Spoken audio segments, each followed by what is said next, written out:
Chapitre V. Les pieuses femmes au tombeau. Pendant ce temps, les femmes qui sont sorties de la maison cheminent en rasant les murs, ombre dans l'ombre.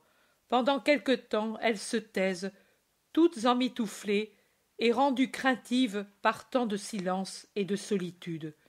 Puis, rassurées par le calme absolu de la ville, elles se groupent et osent parler. Suzanne demande: les portes seront-elles déjà ouvertes? Certainement.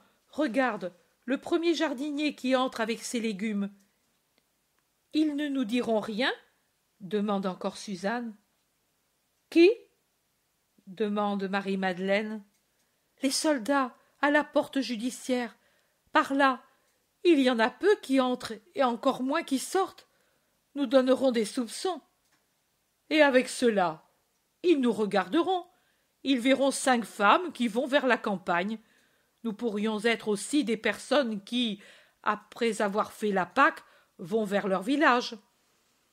Pourtant, pour ne pas attirer l'attention de quelque mal intentionné, pourquoi ne sortons-nous pas par une autre porte, en faisant ensuite le tour, en rasant les murs? Nous allongerions la route. Mais nous serions plus tranquilles. Prenons la porte de l'eau. Oh, Salomé, si j'étais à ta place, je choisirais la porte orientale. Plus long serait le tour que tu devrais faire. Il faut faire vite et revenir vite. C'est Marie-Madeleine qui est si tranchante. Alors, une autre, mais pas la judiciaire. Sois gentille, demandent-elles toutes. C'est bien. Alors, puisque vous le voulez, passons chez Jeanne. Elle a recommandé de le lui faire savoir. Si nous y étions allés directement, on pouvait s'en passer. Mais puisque vous voulez faire un tour plus long, passons chez elle. Oh oui, à cause aussi des gardes qu'on a mis là. Elle est connue, et on la craint. Marthe dit: moi, je dirais de passer aussi chez Joseph d'Arimathie. C'est le propriétaire de l'endroit. Mais oui, faisons un cortège maintenant pour ne pas attirer l'attention. Oh, quelle sœur craintive j'ai! Ou plutôt, sais-tu, Marthe? Faisons ainsi. Moi, je vais en avant et je regarde. Vous venez derrière avec Jeanne. Je me mettrai au milieu du chemin, s'il y a du danger, et vous me verrez. Et nous reviendrons en arrière. Mais je vous assure que les gardes, devant ceux-ci, j'y ai pensé. Et elle montre une bourse pleine de pièces de monnaie. Nous laisserons tout faire. Nous le dirons aussi à Jeanne, tu as raison. Alors, laissez-moi aller. Tu vas seule, Marie? Je viens avec toi, dit Marthe, qui craint pour sa sœur. Non, tu vas avec Marie d'Alphée chez Jeanne. Salomé et Suzanne t'attendront près de la porte, à l'extérieur des murs, et puis vous viendrez par la route principale toutes ensemble. Adieu. Et Marie-Madeleine coupe tout autre commentaire possible en s'en allant rapidement avec son sac de baume et son argent dans son sein. Elle vole tant sa marche est rapide sur le chemin qui devient plus gai avec le premier rose de l'aurore. Elle franchit la porte judiciaire pour aller plus vite, et personne ne l'arrête. Les autres la regardent aller, puis tournent le dos à la bifurcation des routes où elles étaient, et en prennent une autre, étroite et sombre, qui s'ouvre ensuite à proximité du Sixte, sur une route plus large et dégagée, où il y a de belles maisons. Elles se séparent encore. Salomé et Suzanne continuent leur chemin, pendant que Marthe et Marie d'Alphée frappent à la porte ferrée et se montrent à l'ouverture que le portier entr'ouvre. Elles entrent et vont trouver Jeanne qui, déjà levée et entièrement vêtue de violet très foncé, qui la rend encore plus pâle, manipule aussi des huiles avec sa nourrice et une servante. « Vous êtes venus, Dieu vous en récompense. Mais si vous n'étiez pas venus, j'y serais allée de moi-même, pour trouver du réconfort, car beaucoup de choses sont restées troublées depuis ce jour redoutable. et pour ne pas me sentir seule, je dois aller contre cette pierre, et frapper, et dire « Maître, je suis la pauvre Jeanne. Ne me laisse pas seule, toi aussi. » Jeanne pleure doucement, mais toute désolée, pendant qu'Esther, sa nourrice, fait de grands gestes incompréhensibles derrière sa maîtresse en lui mettant son manteau. « Je pars, Esther. » « Que Dieu te réconforte. » Elles sortent du palais pour rejoindre leurs compagnes.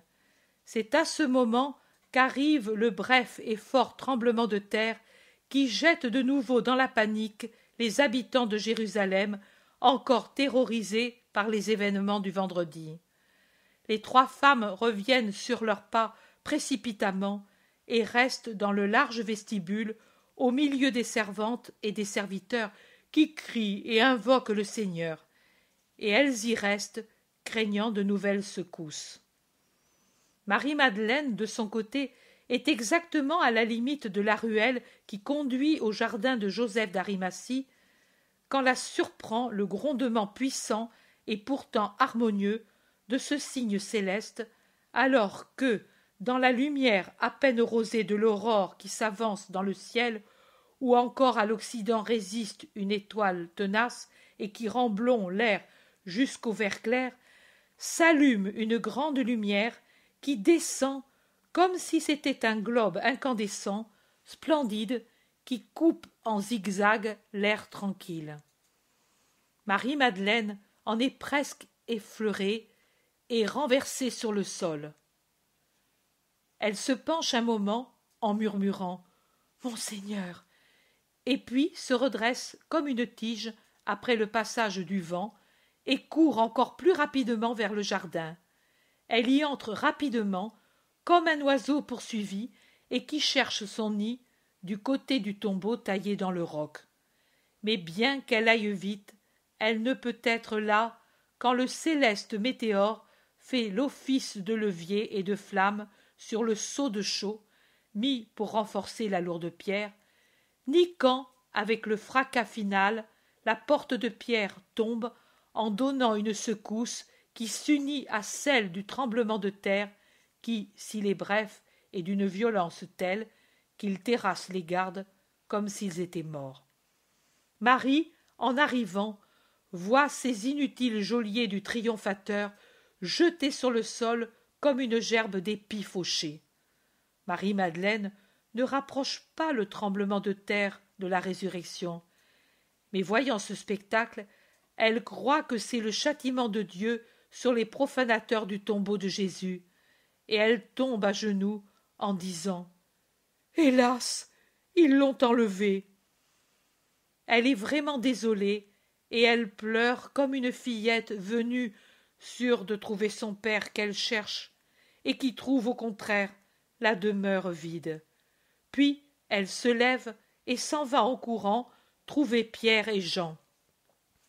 Et comme elle ne pense qu'à prévenir les 2, elle ne pense plus à aller à la rencontre de ses compagnes, à s'arrêter sur le chemin, mais, rapide comme une gazelle, elle repasse par le chemin déjà fait, franchit la porte judiciaire et vole sur les routes qui sont un peu animées, s'abat contre le portail de la maison hospitalière et là-bas, et la secoue furieusement. La maîtresse lui ouvre. « Où sont Jean et Pierre ?» demande Marie-Madeleine haletante. « Là !» Et la femme lui indique le cénacle. Marie-Madeleine entre, et dès qu'elle est à l'intérieur, devant les 2 étonnés, elle dit à voix basse, par pitié pour la mère, et plus angoissée que si elle avait crié, « Ils ont enlevé le Seigneur du tombeau. Qui sait où ils l'ont mis ?» Et pour la première fois, elle titube et vacille, et pour ne pas tomber, elle se raccroche où elle peut. « Mais comment ? Que dis-tu » demandent les 2. Et elle, haletante, « Je suis allée en avant pour acheter les gardes, afin qu'ils nous laissent faire. Eux sont là comme morts. Le tombeau est ouvert, la pierre par terre. Qui Qui a pu faire cela? Oh, venez, courons. Pierre et Jean partent tout de suite. Marie les suit pendant quelques pas, puis elle revient en arrière. Elle saisit la maîtresse de la maison, la secoue avec violence dans son prévoyant amour et lui souffle au visage. « Garde-toi bien de faire passer quelqu'un chez elle. » Et elle montre la porte de la pièce de Marie. « Rappelle-toi que c'est moi la maîtresse. Obéis et tais-toi. » Puis elle la laisse épouvantée et elle rejoint les apôtres qui, à grands pas, vont vers le tombeau. Suzanne et Salomé, pendant ce temps, après avoir quitté leurs compagnes et rejoint les murs, sont surprises par le tremblement de terre. Effrayées, elles se réfugient sous un arbre et restent là, combattues entre le désir violent d'aller vers le tombeau et celui de courir chez Jeanne. Mais l'amour triomphe de la peur et elles vont vers le tombeau. Elles entrent encore effrayées dans le jardin et voient les gardes évanouis. Elles voient une grande lumière qui sort du tombeau ouvert. Cela augmente leur effroi et finit de le rendre complet quand, se tenant par la main pour s'encourager mutuellement, elles se présentent sur le seuil et voient dans l'obscurité de la chambre sépulcrale une créature lumineuse et très belle qui sourit doucement et les salue de la place où elle est, appuyée à droite de la pierre de l'onction, dont la grisaille disparaît devant une si incandescente splendeur.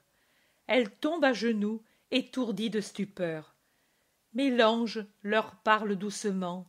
« N'ayez pas peur de moi, je suis l'ange de la divine douleur. Je suis venu pour me réjouir de la fin de celle-ci. Il n'est plus de douleur du Christ, d'humiliation pour lui dans la mort. Jésus de Nazareth, le crucifié que vous cherchez, est ressuscité. Il n'est plus ici. Il est vide l'endroit où vous l'avez déposé. Réjouissez-vous avec moi. Allez, dites à Pierre et aux disciples qu'il est ressuscité et qu'il vous précède en Galilée. Vous le verrez encore là, pour peu de temps, selon ce qu'il a dit. » Les femmes tombent le visage contre terre, et quand elles le lèvent, elles s'enfuient comme si elles étaient poursuivies par un châtiment. Elles sont terrorisées et murmurent « Nous allons mourir, nous avons vu l'ange du Seigneur. » Elles se calment un peu en pleine campagne et se concertent. Que faire si elles disent ce qu'elles ont vu? On ne les croira pas.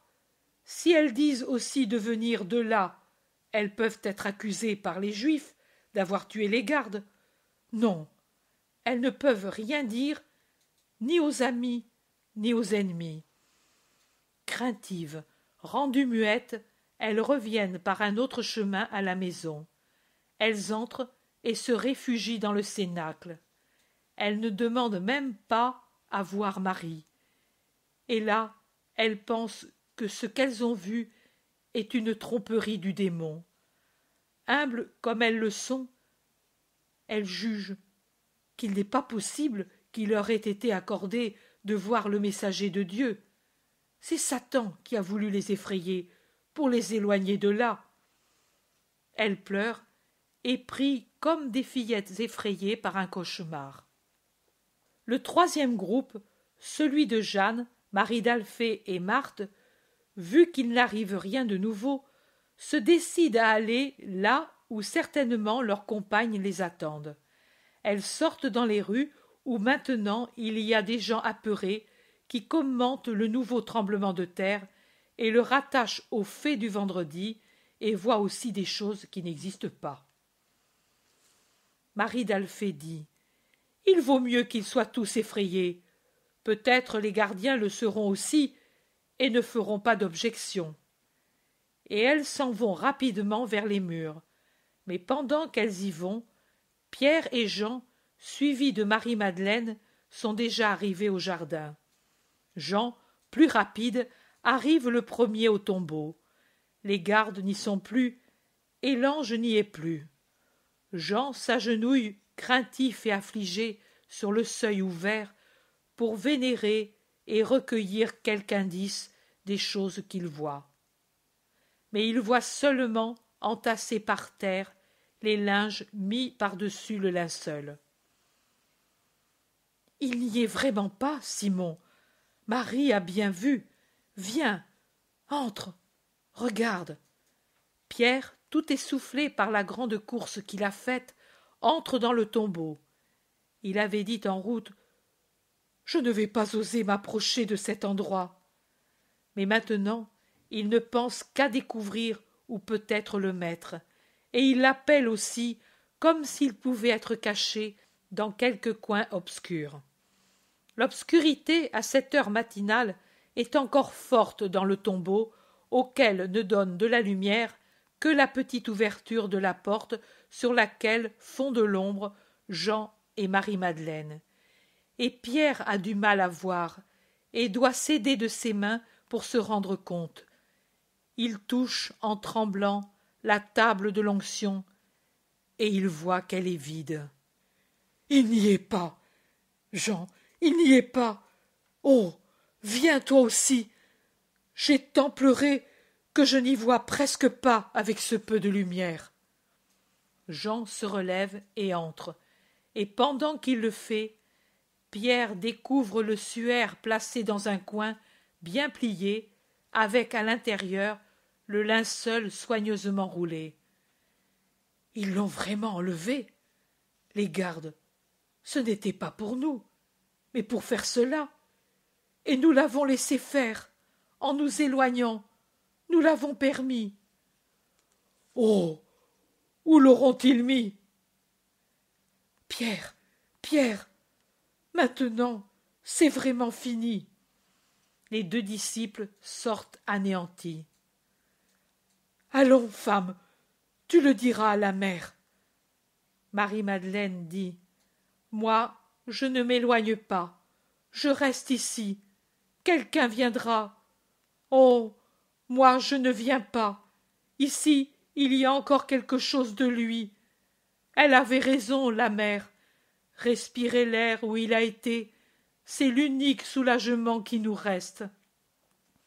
Pierre dit: L'unique soulagement.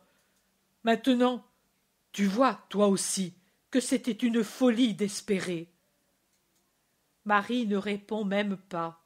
Elle s'affaisse sur le sol, justement près de la porte, et elle pleure pendant que les autres s'en vont lentement. Puis elle lève la tête et regarde à l'intérieur, et, à travers ses larmes, elle voit deux anges assis à la tête et au pied de la pierre de l'onction. Elle est si abrutie, la pauvre Marie, dans sa plus ardente bataille entre l'espérance qui meurt et la foi qui ne veut pas mourir, qu'elle les regarde hébétée sans même s'en étonner.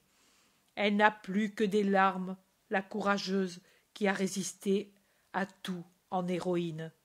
« Pourquoi pleures-tu, femme ?» demande un des deux enfants lumineux, car ils ont l'aspect de très beaux adolescents.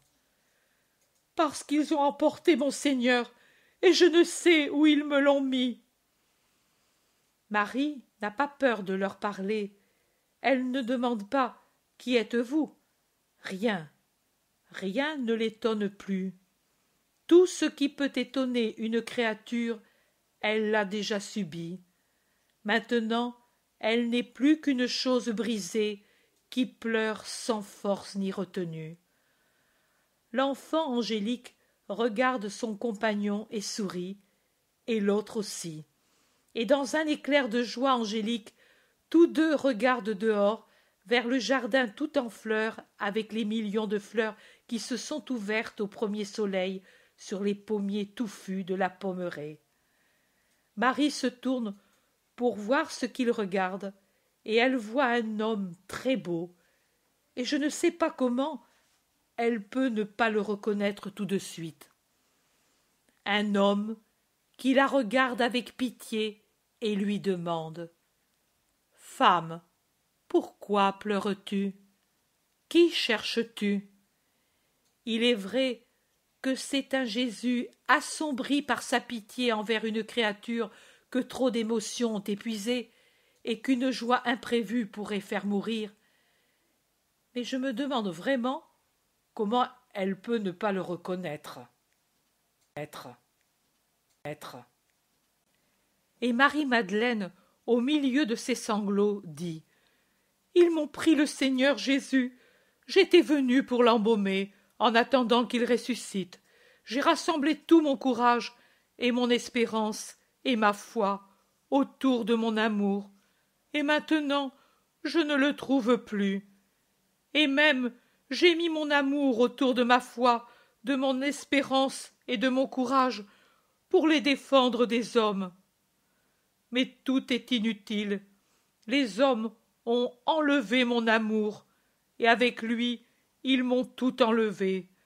Ô mon Seigneur, si c'est toi qui l'as emporté, dis-moi où tu l'as mis, et moi je le prendrai. Je ne le dirai à personne. Ce sera un secret entre toi et moi. Regarde, je suis la fille de Théophile, la sœur de Lazare, mais je reste à genoux devant toi pour te supplier comme une esclave. Veux-tu que je t'achète son corps? Je le ferai. Combien veux-tu? Je suis riche.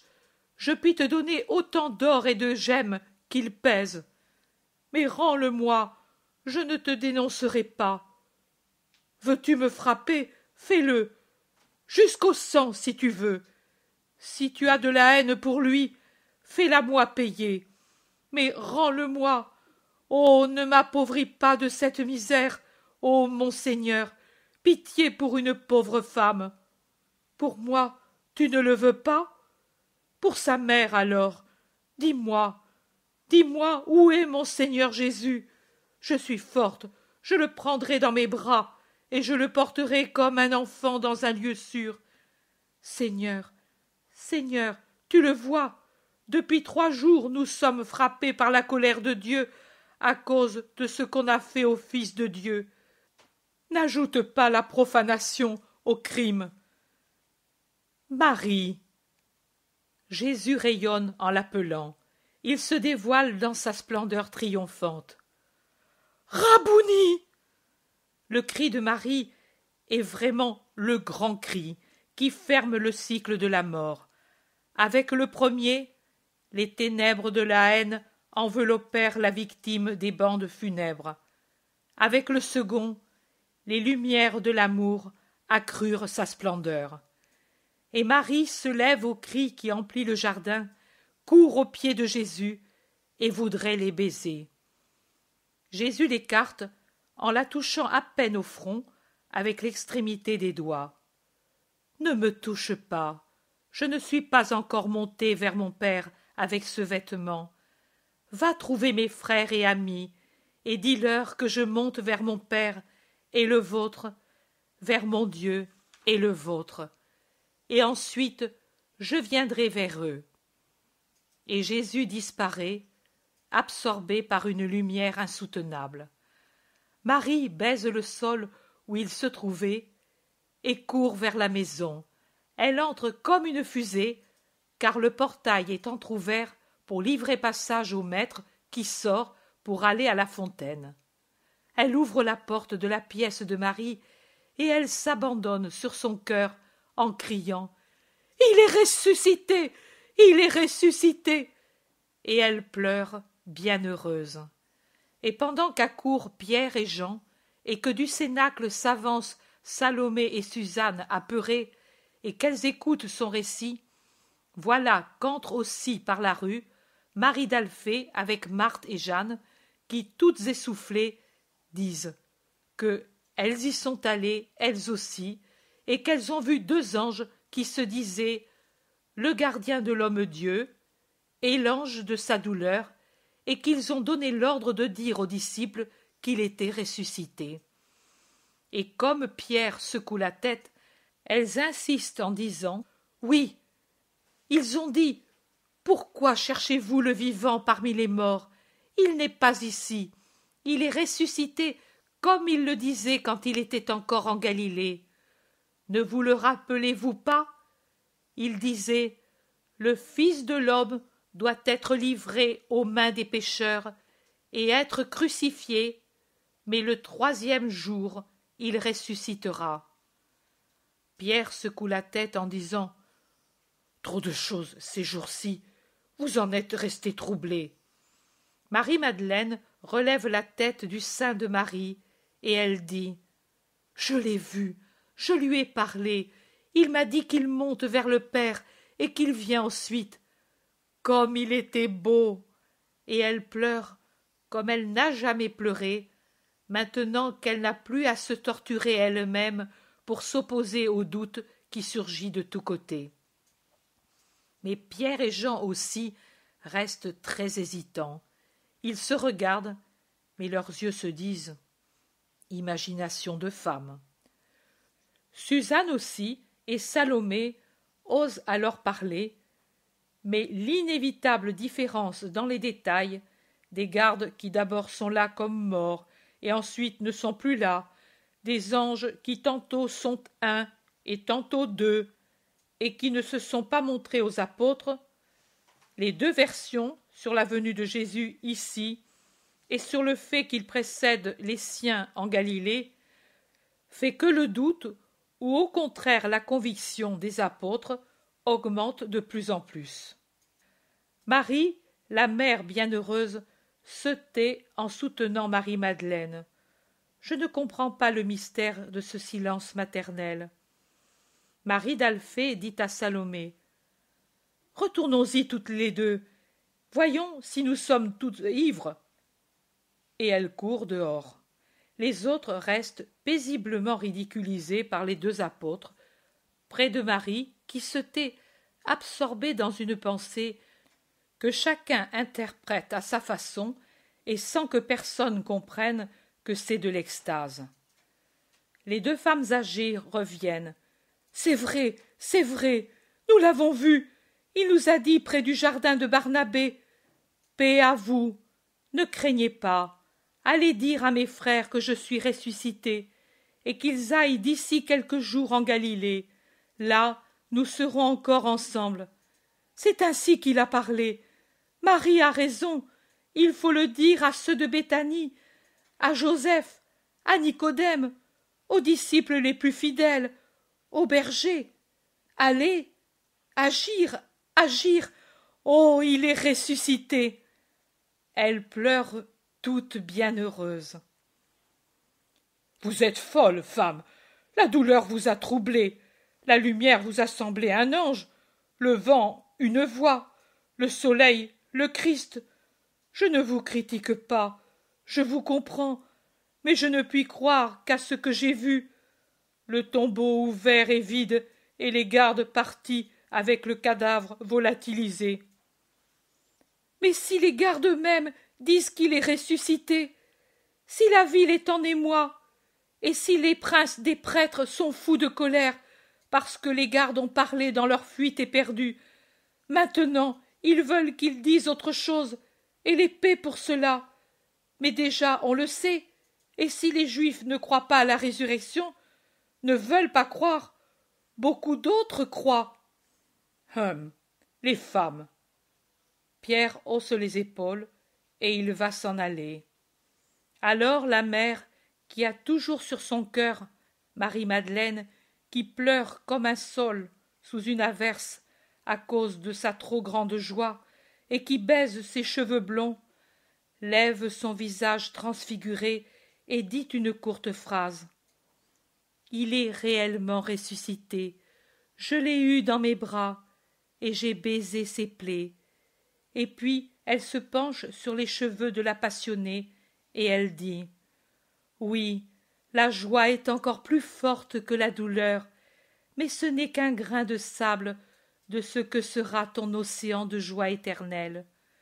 Heureuse es-tu d'avoir par-dessus la raison fait parler ton esprit. » Pierre n'ose plus nier, et, avec un de ces passages du Pierre d'autrefois qui maintenant revient à fleurer, dit et crie comme si c'était des autres et non pas de lui que dépendait le retard. « Mais alors, s'il en est ainsi, il faut le faire savoir aux autres, à ceux qui sont dispersés dans les campagnes.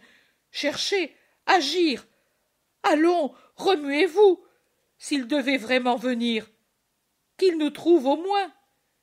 Et il ne s'aperçoit pas qu'il reconnaît encore qu'il ne croit pas aveuglément à sa résurrection. Résurrection. Résurrection.